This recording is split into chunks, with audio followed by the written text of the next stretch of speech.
All right, the Colorado Avalanche, a busy team on Wednesday. Not only did they make 2 first-round picks, they traded that second-round pick away earlier in the day to Tampa Bay. A lot to get to on today's episode of Locked on Avalanche. You're Locked on Avalanche, your daily podcast on the Colorado Avalanche. Part of the Locked On Podcast Network, your team every day.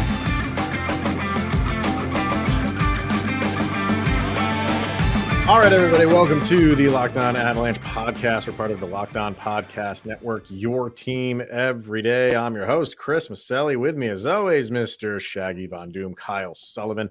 Thank you for tuning in and making it your first listen of the day. That's always appreciated. Make sure to follow us on our social media outlets, LOPN_Avalanche on Twitter, Locked On Avalanche on Instagram. Questions, comments, concerns, and opinions to lockedonavalanche@gmail.com, and follow us on our YouTube channel over on YouTube. Hit subscribe, get notified when a new show goes live, and definitely subscribe to our subtext because a lot is happening for deeper conversation with Kyle and I. Subscribe. Link is in the show notes below. And when you subscribe, you chat with Kyle and I one-on-one. All right, sir. As you can see on the rundown, we will be discussing those 2 picks that the Avalanche made. We can take a little bit of a bow with one of those. And but where we are going to start is where the Avalanche started their day on Wednesday. And we knew likely something was going to happen with those picks that they picked up from Montreal in the Alex Newhook trade. And it did. They flipped the second-round pick, which was 37 overall, sent that off to Tampa Bay. And the Avalanche did what they seem to do so well in finding those teams that have cap restraints and need to give up guys they don't necessarily want to. And this time it's Ross Colton that they pluck from Tampa. I think this is just a great, solid move.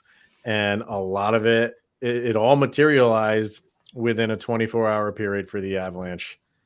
And they continue to kind of revamp this roster and get better in the process doing it. For everything we said about Ryjo possibly coming in and being that, the 2C, answer to the 2C problem. And we talked about Erod's grade yesterday at the end of the show. What Ross Colton brings in, he is probably your 3C. Yeah. I mean, right now he is, yeah. Last year he was 16-16 for 32 points in the regular season with Tampa Bay. Mm-hmm. And he's a commanding presence. So that's absolutely. It almost signals that JT Compher's not coming back. Erod, doubtful. I don't know about Erod yet. I'm pumping the brakes on that. JT Compher, likely. I just don't. Again, I said it in yesterday's episode. I just got the vibe that the Avs were ready to move on from him because the asking price was going to be a little bit too rich for their blood. Yeah. I think they knew that. I don't. Again, like how we're saying, the Avalanche don't want to relive things that they've done in the past. In trading Alex Newhook when they did, and they didn't want to wait around and do this. Nazem Kadri waiting around with JT Compher and see what happens. I think they're done with that. I think they saw that they didn't benefit out of any of those situations, and we're going to make our moves now. I'm sure that they had conversations with JT Compher to try to get him back. And he said, I want to test free agency. Completely within his rights to do that. Av said, go ahead. And I think they can read the tea leaves and say he's going to get a pretty good contract because the pickings are slim when it comes to free agents. So we're not going to wait around. And they made the deal with Newhook. They flipped that second pick for Colton. And the Avs are away they go. They've gotten bigger in just these 2 moves. Right? They've gotten bigger and they've gotten better. And that's exactly what I think the focus is on the Avalanche heading into this season.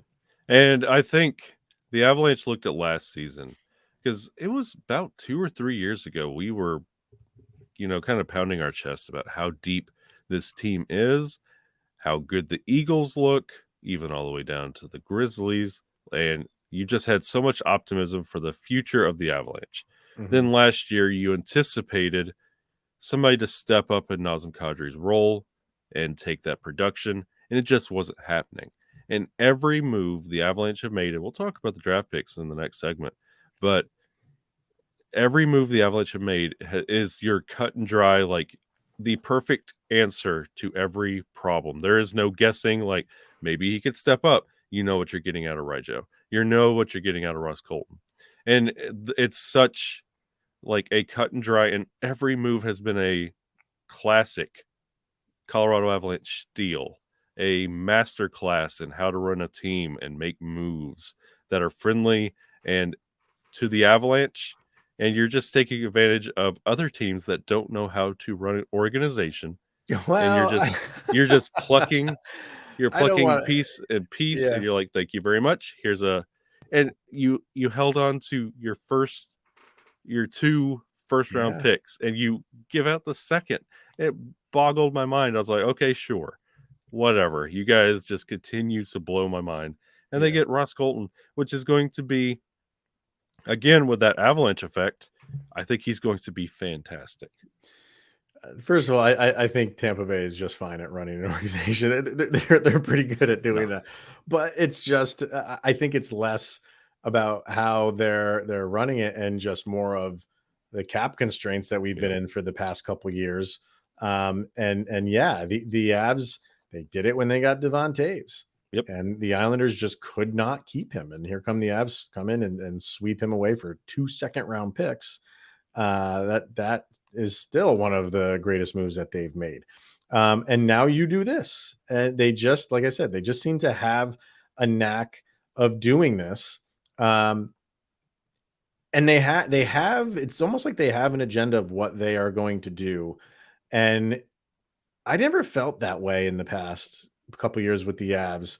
It's not that they don't have a plan. They clearly have a plan, but they just seem to be a little bit too patient in the past few years with everything. And even last year around the trade deadline, and even though we kind of saw it coming that they were not going to be big players, you didn't really hear about, well, they were in on this guy until the end and they just didn't want to give up. It just seemed like they were not all that interested in giving up whatever they needed to give up. You knew they weren't going to give up that first round pick because they didn't have one in the previous year, and they knew this draft was deep. But it just, so far this year, they are not sitting back. And man, and the offseason hasn't even really begun yet with free agency. So all of these moves that they've already made, it's impressive to see. It's impressive to watch. It's got to make you feel good about being an Avs fan. And they've even made, and this one kind of surprised me a little bit. I think it was Peter Ball who put up that they are not going to put a qualifying offer in for Dennis Malgin, which kind of surprised me a little bit. When we did his grade, I was hoping they would bring him back. I mean, I guess they still can, but it's not going to be a qualifying offer. I thought he played very, very well for this team. But maybe they move on from him too. So and they have a plan and they're sticking to it right now. You bring up a really good point. Going into last offseason, it was, oh, don't worry, the Avs will figure it out. When it came to the Nazem Kadri situation, they'll figure it out. Look at this team. They'll figure it out. You said that the trade deadline. We said it all year long when it came to the injuries. Don't worry, this team's deep enough. They'll figure it out. Every move they have made so far, there's no questions around what exactly is going on in the makeup of what this team's going to look like. And when it comes to not making that qualifying offer to Malgin, that might be more figuring out that the Avalanche are just not interested in doing right now. I really feel like that Nazem Kadri situation, maybe internally, the Avalanche felt like we were a little bit foolish and we just waited around way too. We can't do that anymore. Yeah. And I think they wanted to give Nazem Kadri, his due, his respect. But they were never in a position to make a move like they just did, because now, like we're saying, they made a move and we're like, JT Compher is likely done. They didn't do that with Nazem Kadri. And I kind of understand it because you clearly wanted him back, but there must have been a point where you're like, it's probably, and we even felt that way. We even felt like it's probably not going to happen. It just doesn't seem like the money is there. And it just seemed like they got cold feet and really pulling the trigger on moving on from him. And look what happened last year. They are done. They're going to be respectful to the players that they have, but they are not going to do that again. They are not going to sit around and wait for the player to. They'll give them a little bit of time. Like with JT Compher, you have up until a certain date for him to sign with you. You can deal with him before any other team can. If you feel like that's not happening, they are moving on. And I fully believe that's because of what they learned from the Nazem Kadri situation, without a doubt. So yeah, I mean, just a couple months, we lost Sampo Ranta, Martin Kaut. Then you have lost Newhook. It's the writing's on the wall, and then they're not bringing like Malga back. It's a shift in mentality on how this team's going to look, and I'm very excited for it. It's heading in the right direction. So are these draft picks that they selected on Wednesday night, number 27 and number 31. We are going to get to those next. But first, we're going to hear from one of our favorite sponsors here, and that is AG1. We've been talking about this stuff for a while now, and I know that we drink Athletic Greens really to start our day. Athletic Greens came around with Locked On right around when, full disclosure, I was diagnosed as a diabetic. And I obviously had to change like my drinking habits and what I'm drinking and what I'm eating. And it came around at the perfect time. And I'm like, let's give this stuff a try. And no joke, it absolutely works. Mm-hmm. It really is. It's for your gut health. And, we cover a hockey show here. And what is hockey? It's a sport. Who plays sports? Athletes. What do athletes do? They take care of their bodies. That's a huge part of what they need to do day in and day out. And believe it or not, a lot of them do drink AG1. And that's another reason why we're fans. We love our athletes. We look up to them, and how they take care of their bodies is definitely something that we respect about them as well. So you can get a comprehensive solution if what you need from your supplement routine, then AG1, and you can get AG1, and they will give you a free 1-year supply of vitamin D and 5 free AG1 travel packs with your first purchase. All you need to do is go to drinkag1.com/NHL network. Once again, it's drinkag1.com/NHL network, and check this stuff out. You will absolutely love it. All right, draft day. Love this stuff. Live for this stuff. I thought it was a good draft overall. 0 trades, which I think is shocking a lot of people. I mean, to not have a single trade is definitely shocking. But especially when you had teams that had like multiple first-round picks, sometimes those get packaged and teams move up or down. But I kind of feel like teams were looking at this draft class thinking we can really sock away some prospects here. So no, we're keeping these picks, and that's exactly what they did, especially the Avs. Yeah, and I think it has a lot to do with the depth of this draft that you didn't really have to move around in that first round. As long as you were in the first round, you were going to be fine. Like when we had Hattie on, we were talking about what's the difference in that 27th and that 31st pick when it comes to talent. Is it that big of a difference if you were going to package one of those pieces out? And I think he mentioned that it was up to 40, 45 that could be first round potential. So once I saw there were no moves being made, it made sense. And I think it might be a quiet second round as well. You never know. Yeah, I mean, because maybe the lower half of the second round, you might see a little bit more movement because that's when those players, once you get like halfway through the second, that's like Hattie was saying, like where all those potential first round guys might be gone. So we'll have to see. But for the Avs, they stood pat with their two picks, and with their 27th pick. Or selection, I should say, they went with Calum Ritchie, who oddly enough was there. And I put up a post on Twitter, and I just put like 15 mock drafts up there, and there were a few that had the Avs picking Ritchie. I genuinely did not think he was going to be there. And I think the Avs are trying to benefit here. And I said this when I was talking with Hattie and Gil on the national show. Excuse me. I think the Avalanche are trying to benefit and strike it rich for other teams giving up on a guy because he had a down year. And the reason he had a down year was he was injured. Mm-hmm. He was injured and he still put up a point per game season. And he had a very good U18 tournament. I think he had 9 points. 3 goals, 6 assists, so 9 points in 7 games. And during the regular season of Oshawa Generals, he had 24 goals, 35 assists in 59 games, which is 59 points.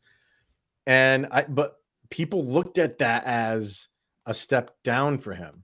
And going into that season, he was a top 10 pick. Mm-hmm. And if he kind of had a season of what the expectation was, he probably would have been in that range. Definitely a top 15 pick, maybe looking at top 12, maybe top 10. And for whatever reason, because he didn't have this Connor Bedard-like season, he plummeted to 27. So I think this is a very good value pick for the Avs, and hoping like that injury is just an anomaly. And it was just like a separated shoulder. It wasn't like, anything that you would think is really going to linger too much. So I think the Avalanche feel like they got a little bit of a steal here, and he's got the height. He's 6'2". He's almost 190 pounds, and he's 18 years old. So he can tack on a few pounds within the next couple of years. All in all, this is a really good pick, I think, for the Avs. Absolutely. It's a real solid pick. And after the Avs made that pick, it was one of those I had to turn and look. I'm like, this is at 27. I remember him being ranked a lot higher. So I went and looked at like cumulative rankings. And this is what the Avalanche want. And especially with a little bit of development, let him spend some time in Loveland eventually, work his way up. Once he makes it to the show, I think he's going to be just fine. And this is, again, at 27, when usually in a draft, everybody's kind of packing it in and saying, well, this is one last time. Here come the defending Stanley Cup champions in a minute, and everybody gets to give them their flowers, and then we sign off for the night. But at 27, to get a caliber player like Calum Ritchie, I think the Avs, once again, made Wednesday their day for steals. The thing I like with Ritchie is he does everything well. Yeah. And he doesn't, like right now anyway, he doesn't excel at any one thing.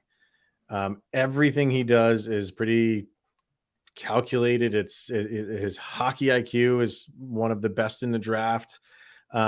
He skates fine. He has good offensive ability. He's good on getting back on D. Like he's good at picking up, with offensive transitions. Like he's just solid all the way around. And I think sometimes, with some draft picks, fans and media want these guys to be like the savior and like the next iteration of what, who are they going to replace as like that team superstar? The Avs don't need that.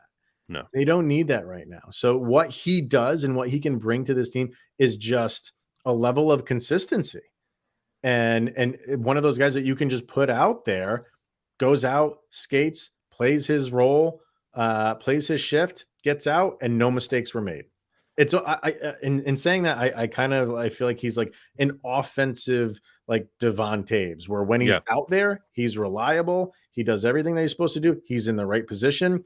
He might give you an offensive touch every once in a while, and he's not going to be one of those guys that's a liability. So just in that aspect, I just feel like it's a solid pick. It's not going to wow anybody, but for what the Avalanche need, I think he's good. Yeah, because picks that were taken higher than Calum, like you were hearing, well, he's good at this and this, but skating's a problem, or his decision making, or his motor.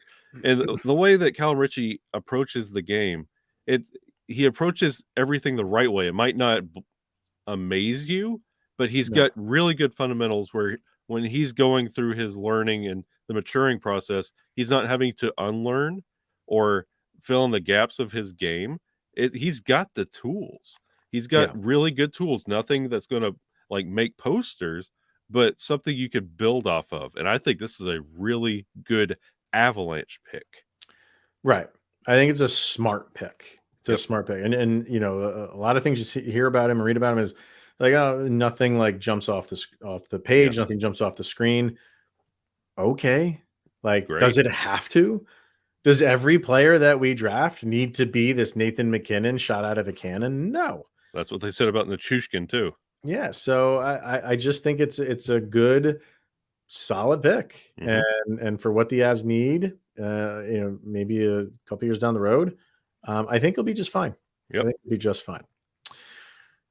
Now, the second pick with their 31st pick this is where we toot our own horn, Kyle, because this is exactly who we selected when we did the Locked On mock draft. Sure, we picked him at 27. The Avs did not have this 31st pick at that time, but you know, we just used our magic 8-ball, knew that they were going to have a second pick in the first round, and go back and take Mikhail Gulyayev.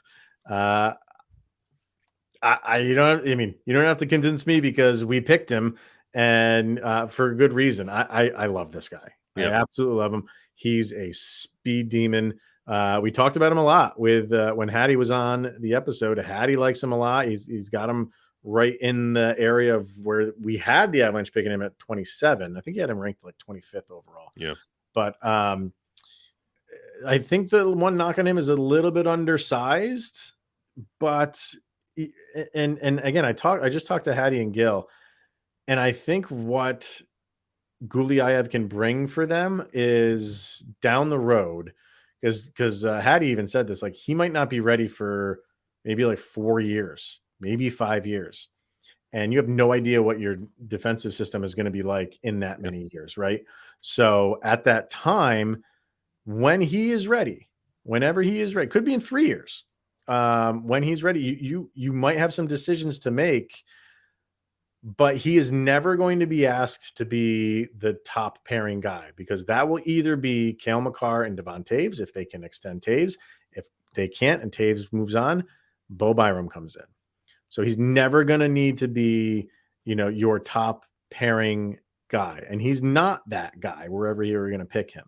He's a middle pairing guy and gives you exactly what the Colorado Avalanche like in their defensemen. Fast, offensive ability, good defensive ability. His defense got to pick up a little bit, but I don't have a problem with it. I think in a couple of years, he'll fine-tune that stuff. I love this pick. Love it. And you're not going to see him until 2025. He's still under contract. He's under contract till 2025. So this is a future investment, everyone. Everyone see the name? It's wonderful. Remember that. And then he goes off into the bank. You don't have to think about it anymore. He's going to go refine himself, improve his game. And like you said, a speedy and also could control the puck when it comes to transitions. So to couple good puck control and speed, work on that. Come back. We'll see what you could do. I was surprised that he fell to 31. I was surprised a lot of people fell through 31, are continuing to fall as we sleep. But good pick. Great pick. Great pick. And the one, and it's already starting. It's not a surprise to me. By the time he is ready, the name that you're already hearing that he could replace is one Sam Girard, because that's kind of around when the end of the Sam Girard contract comes in. And is that the time when the Avalanche need to move on from that contract? We have no idea. That's years down the road, obviously. A lot can happen between now and when Gulyayev does come into the league. But if you're just looking at this from, the bird's eye view, it would make sense by the time he is ready, because he kind of resembles a Sam Girard. He really does. He's a great puck mover. He's faster than Girard. He's got good speed. He has a better offensive touch than Sam Girard does. So it's kind of like a little bit better Sammy G. What you're envisioning him being a little bit better Sammy G. So that is gonna be the conversation for the next few years until Gulyayev is ready to go. We'll tackle that stuff when it comes here, but I'm just telling you, just be prepared for it. A lot of people are going to be preparing for years from now, and this is how the time of Sam Girard with the Colorado Avalanche comes to an end. Let's pump the brakes on that a little bit, but you could see that happening. Just going to. So you're telling me I won't have to see another #trade Sammy until 2025? Oh no! Oh. You're going to see one tomorrow. For a 7th round pick, you'll see those nonstop. But you hear everything we were just saying about Gulyayev. Like he's everything Sam Girard is, but better. So just table that. Put your signs away. No, just let them believe that. We're trying to quiet it for this next season. I don't want to hear it anymore. It's out there. He's in the bank. Everybody just simmer down. Just let this contract ride out. It's not he's better than Sammy G right now. It's just where this could go. That's a potential road it could lead to. So, honestly, it could be one of those we talked about in the first segment. The Avs are done with this guessing against potential thing, and it could be the same thing for Sammy G. And now you have Gulyayev getting ready for that position. Will this also fire up Sammy G, knowing, hey, my contract's coming up? This has been a really good place for me. Maybe this also reinvigorates him a little bit, and we could see a little bit of an offensive production and defensive positioning improvement in this next season. I mean, I think, he's a professional hockey player. He's going to want to get better no matter what. So does a draft pick that might not materialize for, a few years push him this year? I think he's already doing that on his own. But when this gets closer, I mean, like I said, we'll tackle that in 2026. That'll be episode number 1237. So my kids will do it, or whatever it is. Yeah. Our kids will take over by then. So an eventful day, and then the Avs on Thursday, they still have some picks. They got to wait around for a little while, but still a couple more picks to go. So whatever those are, we'll be talking about those on tomorrow's episode. So what do you think? Happy with the picks? Not happy with it? And you mentioned it. You already are a fan of Calum Ritchie. I am. Why is that? Remember when he walked to the stage? Oh my goodness. Yeah. Yes. Calum Ritchie came to the stage with a Nickelback song. Wow. He is all time. I'm sorry, Spencer Smallman. You were my favorite. You've been and now you have gone away. Calum Ritchie coming out to Nickelback of all things. Magical. It's already all-time draft moment for me. All right, that's going to wrap it up for today. Comment away if you like these picks. If you don't like them, let's hear about it. So that's going to wrap it up. Thank you, everybody, for tuning in and making it your first listen of the day. Always appreciated. He's Mr. Shaggy Von Doom, Kyle Sullivan. I am Chris Maselli. This is the Locked On Avalanche podcast, and we'll see you guys tomorrow.